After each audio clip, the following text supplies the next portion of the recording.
پہلے جو ہوتا تھا نا وہ یہ کہ باہر سے لوگ کہا کرتے تھے کہ یار کراچی میں جو ہے وہ انویسٹ کرا دیں. پھر وہ ہوا یہ کہ شہر کے باہر ایک سوسائٹی بنی تو بڑے لوگوں نے انویسٹ کیا اور بڑا اس کے اوپر نقصان اٹھایا ہے. سیدھی بات یہ ہے کہ بڑی تکلیف ہوتی ہے کہ لوگ بڑا پریشانی میں ہے کہ یار جگہ انویسٹ کر دیا, اب کیا کیا جائے ایسی صورتحال میں. یہ بھی تو ایک بڑا مسئلہ ہے. وہ کہتے ہیں کدھر اب پیسہ لگائیں, اب جگہ کیا بچی ہے, کیسے ان کو قائل کیا جائے. اور اگر یہ ساری صورتحال رہی تو پھر تو میرے خیال میں آپ کا جو شعبہ ہے وہ بہت بری طرح سے متاثر ہوگا. جی فرمائیے. یاسر بھائی دیکھیں وہ ملک صاحب نے شروع کر دیا ہے دبئی میں. یہاں تو میرے خیال میں اس وقت انویسٹمنٹ کی کوئی چانس چھوڑا نہیں ہے. دبئی میں چلے گئے ہیں ابھی لوگ, وہاں پہ لوگ ادھر موو سے بھی کر جا جائیں رہے گے. ہیں ادھر, میں تو بڑا ہاں حیران ہوں جی, کہ ادھر انویسٹ کر رہے ہیں. دیکھیں نا آپ, وہی والی بات ہے کہ حکومت نے وہ والا انوائرمنٹ آپ کو نہیں دیا اس ملک کے اندر. پھر دیکھیں آپ کے ٹیکس کی شرح آپ دیکھ لیں. اچھا پھر سیاسی استحکام, میں نے پہلے جیسے آپ کو بولا, اس کی وجہ سے جو آپ ہماری باہر سے انویسٹمنٹ آنی ہوتی تھی, اوورسیز پاکستانی ہیں, انہوں نے بالکل زیرو کر دیا اس کو. مثلا کہ ایک سیاستدان کی وجہ سے ضد پہ آگے کہ بھائی ہم نے بالکل اپنا انویسٹمنٹ یہاں پہ نہیں کرنی ہے, وہ وجہ ہو سکتی ہے. پھر ٹیکس دیکھیں, پھر سب سے بڑی چیز ہے کہ جس ملک کے اندر شرح سود 24% ہو تو کون سا کاروبار چلے گا, مجھے بتائیں آپ. لوگوں نے پیسہ نکالا کاروباروں سے, پراپرٹی سے ممکن نکالا, وہ جا کے نہیں, بینکوں ڈبل میں رکھ ڈیجٹ میں دیا. ہوتا ہے نا, تو کسی کے لیے ممکن نہیں ہوتا اس میں جی جی, تو سرمایہ جب کا. ابھی بھی میرے خیال میں 12% ہے. تقریباً ہاں, تو ابھی بھی کافی زیادہ ہے میرے خیال میں اگر دیکھا جائے تو. بالکل باقی ملکوں میں آپ دیکھیں 1% اس 2% سے پہ زیادہ نہیں ہوتا. تقریباً اس سے بالکل زیادہ صحیح. نہیں ہوتے. تو مین چیز آپ کی شرح سود ہے. پھر دوسرا یاسر بھائی, اس خاص طور پہ سندھ کے اندر کوئی پتہ نہیں چلتا ہے. مثلا کہ آپ بحریہ ٹاؤن کو دیکھ لیں یا ایکس وائی زیڈ کسی بھی سوسائٹی کو دیکھیں, تو شروع میں اس میں چیزیں بھی سیل ہو رہی ہوتی ہیں, وہ اس وقت ایڈ بھی چل رہے ہوتے ہیں, ٹی ویوں پہ بھی چل رہا ہوتا ہے بالکل ایسا معاملات, ہی. این او سی بھی سب کچھ ہمارے پاس ہوتی ہیں, ایس پی سی اے کی ہوتی ہے, اور جو بھی ادارے بالکل اس صحیح. میں انوالو ہوتے ہیں ان کی ساری چیزیں ہمارے پاس پرووائڈ کی جاتی ہیں, خود ہی ادارے نے دی ہوتی ہے, بعد میں وہی جعلی ہو جاتا ہے. ابھی مجھے دیکھیں نا کتنا کیس کراچی بحریہ ٹاؤن کے اوپر کیس بند بھی گئے, معاملات بھی ہو گئے, ملک صاحب بھی برے ہو گئے, بحریہ بھی برا ہو گیا. بھائی اس سے پہلے جب وہ کر رہے تھے, آج کا بحریہ تو نہیں ہے, 2013 میں شروع ہوا تھا. تو ابھی کیسے ہو سکتا ہے کہ آپ 10-15 سال کے بعد اسی چیز کو آپ جو ہے اس کو برا بنا دیں. ہے تو متنازع ہے. کیسے مجھے بتائیں ایسے انویسٹمنٹ ہوگی؟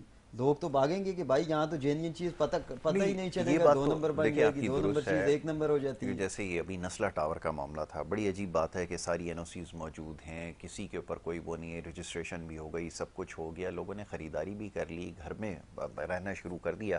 وہ ایک آرڈر کے بعد جو وہ معاملہ جب خراب ہوا تو اس کے بعد آپ دیکھ لیں نئی انویسٹمنٹ آئی, لوگوں نے ریل اسٹیٹ کی طرف سے منہ موڑ لیا کہ یہاں پہ تو جس کی ساری این او سیز بھی ہیں, رجسٹریشن بھی ہے, سب کچھ ہے, وہ ایک چھوٹے سے بلاک کی وجہ سے اس کے اوپر وہ ہوا, اس کو گرا دیا یاسر گیا. بھائی اب وہی آپ میں کہہ بتائیں رہا کیا ہوں کیا جائے کہ پھر. ایک جینین چیز کو یہاں پہ فوراً سے ہم 2 نمبر تو بنا دیتے ہیں, لیکن اگر کوئی چیز ہم حکومت کو یا کسی بھی ادارے کو بتاتے ہیں کہ بھائی یہ چیز ٹریک پہ نہیں ہے, کوئی بھی سوسائٹی ہم اس کے اویئرنیس دیتے ہیں کسی بھی ادارے کو, یا آپ کے سامنے ہوتی ہے, وزٹ کر سکتے ہیں. جب بالکل کوئی ٹھیک ہے. بندہ آپ کو کوئی نوٹس لکھتا ہے یا کسی چیز, میں اپنی ایک مثال آپ کو دیتا ہوں. یہ کریم داد ہم ساتھ ہی کام بھی کرتے ہیں, دوست بھی ہیں بچپن کے.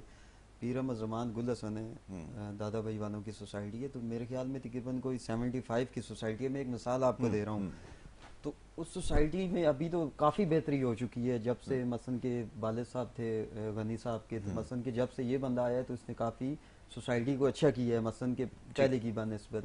لیکن کیا ہے کہ اس وقت بھی اور آج تک 2025 تک ہم اس چیز کو دیکھتے ہوئے آ رہے ہیں. جب سے میں آیا مارکیٹ کے اندر, کریم داد تقریباً ہم نے اس سوسائٹی کا جو کام شروع کیا, پہلے بڑے بھائی تھے وہ کرتے تھے, ہم نے تقریباً پراپر کام جو شروع کیا تھا 2013 میں. اس کے بعد مثلا اس چیز کے پیچھے ہم مسلسل لگے رہے. میری 2015 کی بھی ویڈیوز آپ کو ملیں گی, کافی مثلا 16-17 ہم اس چیز کے اوپر آواز اٹھاتے رہے. تو ہمارا جو میپ اپرووڈ ہوتا ہے وہ ملیر کنٹونمنٹ سے ہوتا ہے. میں ٹھیک ہے. اپنے جو لکھے ہوئے یا لوگوں کے یا وہاں پہ جو الاٹیز ہیں ان کے ہزاروں آپ کو نوٹس دکھا سکتا ہوں جو کمیٹی کی طرف سے لوگوں نے اس کو لکھے. اچھا ہوتا ہے کہ ہم یہاں سے نوٹس لکھتے ہیں کہ بھائی سوسائٹی کے اندر آپ نے این او سی جاری کر دی, این ڈی سی دے دی, پرمیشن ٹو کنسٹرکشن, وہ 2-3 سال کا ٹائم پیریڈ ہوتا ہے. بالکل وہ ٹھیک ہے. بلڈر کو پابند کرتے ہیں کہ اس کے اندر آپ نے سوسائٹی کے اندر یہ کام کرنا ہے. اچھا بالکل جب وہ ٹھیک ہے. ٹائم پیریڈ پورا ہو جاتا ہے, مثلا کہ 75 اور 2025 کی بات ابھی میں کر رہا ہوں کہ احمد زمان تو چلو کچھ بہتر ہو گیا, گل حسن کی بات کر رہا ہوں کہ وہاں پہ نہ بجلی نہ پانی نہ گیس کچھ بھی نہیں ہے, مثلا گھر آپ نہیں بنا سکتے ہیں. تو مجھے بتائیں